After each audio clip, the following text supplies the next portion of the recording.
Pigeni kelele kwa wale ambao watakuja, lakini mimi mnipigie makofi kwa yale nimefanya. Ama ni namna gani jameni? Ama ni namna gani? Tumeset msingi, wengine wajenge. Lakini shida ya Kenya hii, na ndio naambia mfundishe watoto. Shida ya siku hizi Kenya hii, kiongozi anajua ku-identify problem lakini hana suluhu yake.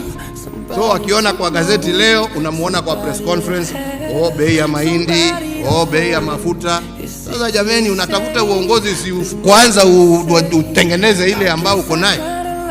Unaenda kupiga nduru, unapiga nduru. Why do you want to be a leader? Si uachie basi wale wanataka kufanya kazi waendelee.